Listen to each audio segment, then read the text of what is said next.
The girl friend కూడా ఈరోజు release అయింది. అవును. ఈ సినిమా ఎలా ఉంది సార్? అంటే ఆడపిల్లలకి స్పేస్ ఉండటం లేదు హ్మ్. పెంపకంలోను. అలాగే ఒక యునెస్కో నివేదిక ఉంది. అంటే హ్మ్. ప్రపంచంలో అందరికంటే అణిచివేతకి గురవుతున్నటువంటి వాళ్ళు పిల్లలు. హ్మ్. ఆ తర్వాత శ్రేణిలో మహిళలు అనేది ఒక నివేదిక ఉంది. హ్మ్. అయితే ఇది చాలా సందర్భాల్లో నిజమని తెలుస్తూనే ఉంటుంది. సమాజంలో మహిళలు చాలా ముందడుగు వేస్తున్నారు. చాలా రంగాల్లో వాళ్ళు చాలా అభ్యున్నతి సాధిస్తున్నారు. ఈ మధ్య క్రికెట్‌లో కూడా అవును. భారీగా అంటే థియేటర్‌కి జనాల్ని రప్పించటం మాత్రమే కాదు, ప్లే గ్రౌండ్‌కి కూడా జనాల్ని రప్పించగలుగుతున్నారు. అలాగే టీవీల ముందు కూర్చోబెట్టగలుగుతున్నారు అనేది ప్రూవ్ అయింది. ఏది క్రికెట్‌కి సంబంధించి. ఇంతకుముందు మహిళా క్రికెట్ అంటే పెద్దగా ఇంట్రెస్ట్ చూపించేవాళ్ళు కాదు అవును. జనాలు. అవును. ఈ మధ్య కొంచెం టీవీల ముందు కూర్చోవడం కనిపిస్తోంది. హ్మ్.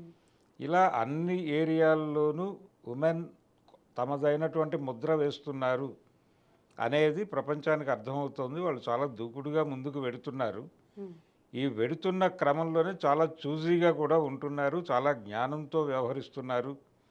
ఈ జ్ఞానంతో వ్యవహరించటం అనేది ఈ మగపిల్లలకి నచ్చటం లేదు. పర్టికులర్‌గా యూత్‌కి. హ్మ్. అంటే వీళ్ళు తమని ఏమాత్రము పట్టించుకోవట్లేదు. అలాగే గౌరవం ఇవ్వడం లేదు అనేటువంటి ఒక అభిప్రాయానికి గురవుతున్నారు. హ్మ్. ఎక్కడి నుంచి గురవుతున్నారు ఇదంతా? అంటే ఈ ఈ తరహా ఆలోచనలు ఎక్కడి నుంచి పోగుపడుతున్నాయి వీళ్ళకి? వాళ్ళు ఎప్పుడైతే చూజీగా ఉంటున్నారో ఆడపిల్లలు, వీళ్ళు సాంప్రదాయ ధోరణిలో ఆడది ఎలా ఉండాలి, హ్మ్. ఆడపిల్ల నవ్వు పెదవి దాటకూడదు, కాలు గడప దాటకూడదు, ఇలాంటివన్నీ ఆకళింపు చేసేసుకుని హ్మ్. ఆ కళ్ళద్దాల్లో నుంచి ఆడపిల్లల్ని జడ్జి చేసి కామెంట్లు మాట్లాడుతున్నారు. ఏది అవును. కాలేజెస్లో నడుస్తున్నటువంటి పద్ధతి ఇదే. హ్మ్. అంటే ఈ రకమైనటువంటి దుర్మార్గాలన్నీ జరుగుతూ ఉన్నాయి. ఇది సమాజంలో నడుస్తున్నటువంటి ఒక ధోరణి. హ్మ్. ఈ ధోరణికి కనెక్ట్ అవుతూ ఆ మధ్యకాలంలో సినిమాలు తీశారు. 'బేబీ' లాంటి సినిమాలు. అవును. అవన్నీ ఆ సినిమాలని మోసింది మేల్ యూతే. హ్మ్. మేల్ యూత్‌కే కనెక్ట్ అయింది. ఆడపిల్లలు మోసకారులు హ్మ్. అనేది ఎస్టాబ్లిష్ చేస్తూ నడిచిన సినిమాలు. అవును. 'ఆర్ఎక్స్ 100' కూడా దాదాపు అలాంటి కథే. అవును. అవి వాళ్ళకి కనెక్ట్ అయినాయి. వాళ్ళు మోసారు. మంచి డబ్బులు వచ్చినాయి ఆ సినిమాలకి. హ్మ్. అంటే ఆ రోజున ఆ తరహా సినిమాలకు ఉండే మార్కెట్లో బిగ్ రెవెన్యూ కలెక్ట్ చేయగలిగినాయి. ఇది వాటికి రివర్స్ సినిమా అన్నమాట. ఓకే. ఈ 'గర్ల్ ఫ్రెండ్' అనే సినిమాలో హ్మ్. అంటే ఒక ఒక అమ్మాయి కాలేజీలో జాయిన్ అవుతుంది పీజీలో. పీజీలో జాయిన్ అవుతుంది. అంటే పీజీలోకి వచ్చారంటే వాళ్ళు అంటే దీనిలోకి యవ్వనంలోకి మాత్రమే కాదు, కొంత అవగాహన ఉన్నటువంటి పిల్లలుగా చూడాలి కాబట్టి వాళ్ళకి అనవసరమైనటువంటి నిబంధనలు విధించటం. అంటే హ్మ్. కాలేజీ డేస్‌లో అయితే వార్డెను మరొకళ్ళు కూర్చుని వాళ్ళని కంట్రోల్డ్‌గా చేయటం ఉంటుంది. అయితే ఆ డైలాగ్ ఏంటంటే, వీళ్ళు మెచ్యూర్డ్ పీపుల్ కాబట్టి వీళ్ళకి ఈ రకమైన పోలీసింగ్ వద్దనుకున్నాం మేము హ్మ్. అని చెప్పాడాయన. బానే ఉంది అక్కడి వరకు. కానీ ఇక్కడే ఉన్నటువంటి ఒక గందరగోళం ఏంటంటే, డైరెక్టర్ గారు స్క్రిప్ట్ రాసుకునేటప్పుడే హ్మ్. ఫోకస్డ్‌గా ఒక అమ్మాయి, ఒక అబ్బాయి అని తీసుకున్నాడు తప్ప, ఆ కాలేజీలో చాలామంది అమ్మాయిలు, చాలామంది అబ్బాయిలు కూడా ఉంటారు. హ్మ్. వాళ్ళ చైతన్యం ఏమిటి? మీరు మెచ్యూర్డ్ పీపుల్ అని చెప్పారు కదా ఒక డైలాగు. అవును. మరి వాళ్ళు కూడా అంత మెచ్యూర్డ్‌గా బిహేవ్ చేయాలి కదా! వాళ్ళు ఎక్కడా అంత మెచ్యూర్డ్‌గా బిహేవ్ చేసినట్టుగా కనిపించలేదు సినిమాలో. హ్మ్. రష్మిక క్యారెక్టర్‌ని అలా డీల్ చేశారు. ఓకే.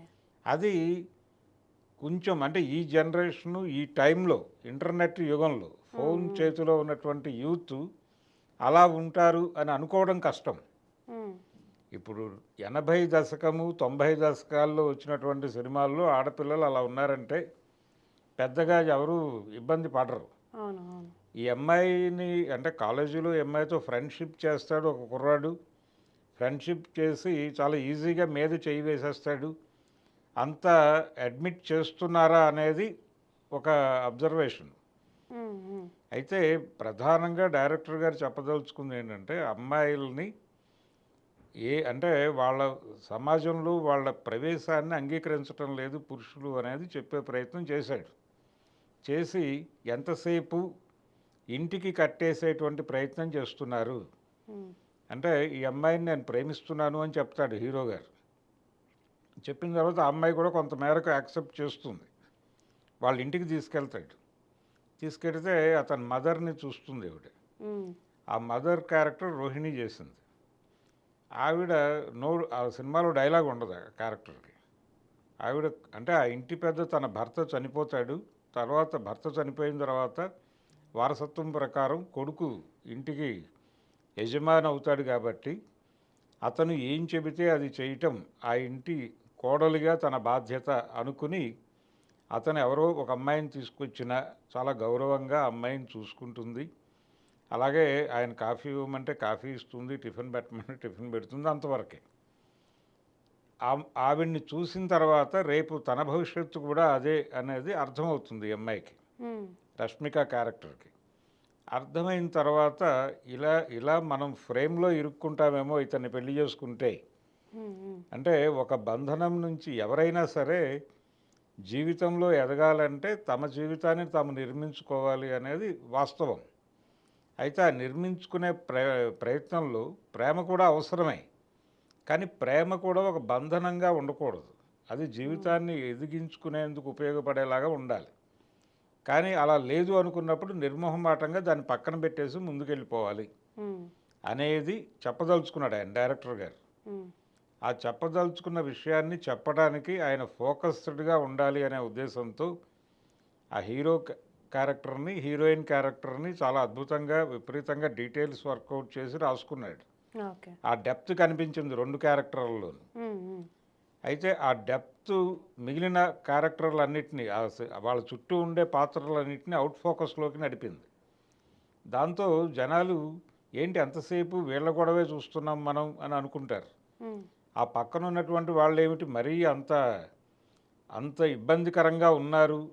ప్రతి ఒక్కళ్ళు అదే స్థాయి అదే క్లాస్ చదువుతున్నటువంటి పిల్లలు కదా, వాళ్ళకి ఎక్స్పోజర్ ఉంటుంది, వాళ్ళకి జ్ఞానం ఉంటుంది. వాళ్ళు దీన్ని అడ్డుకోవటానికో దేనికో ఒక ప్రయత్నం చేస్తారు ఖచ్చితంగా. బయట అయితే అదే జరుగుతుంది, కానీ అక్కడ అది జరగదు. ఆ అమ్మాయి విపరీతంగా సఫకేట్ అయిపోయి నేను పెళ్లి చేసేసుకుంటాను, ఒకవైపు ఇతనితో ఆ అమ్మాయికి ఎఫ్ఐఆర్ ఉందేమో అని ఆ అమ్మాయి తండ్రి అనుకుంటాడు. హ్మ్. హ్మ్. అనుకుని ఆ అమ్మాయిని వదిలేసి వెళ్ళిపోతాడు. నీకు నాకు ఏ సంబంధము లేదు అని చెప్పేసి వెళ్ళిపోతాడు ఆయన. అంటే ఆయన ఒకసారి చూస్తాడు వీళ్ళిద్దరినీ చాలా ఇంటిమేట్గా ఉండగా. హ్మ్. చూసి ఒక అపార్థం, ఏదో ఒక ఒపీనియన్ బిల్డ్ చేసుకుంటాడు ఆయన. హ్మ్. బిల్డ్ చేసుకుని ఇక నా కూతురికి నేను లేను, నాకు నా కూతురు లేదు అని ఒక డెసిషన్ తీసుకుని దాన్ని ప్రకటించేస్తాడు. హ్మ్. ఆ ప్రకటించేసినటువంటి తండ్రి హ్మ్. ఆ ప్రకటన బలంగా చేసిన తర్వాత ఈ అమ్మాయి ఆ తండ్రితో కూడా బంధం వద్దు అని అనుకుంటుంది. అది ఆ సీన్ చాలా బాగా తీశాడు. ఆ సీన్ బాగా తీశాడు. అంటే తండ్రి అయినా ఎవరైనా పురుషులే. ఇన్ టోటల్ పురుషులకి మహిళల పట్ల ఒక అభిప్రాయం సమాజం కలిగించింది. హ్మ్.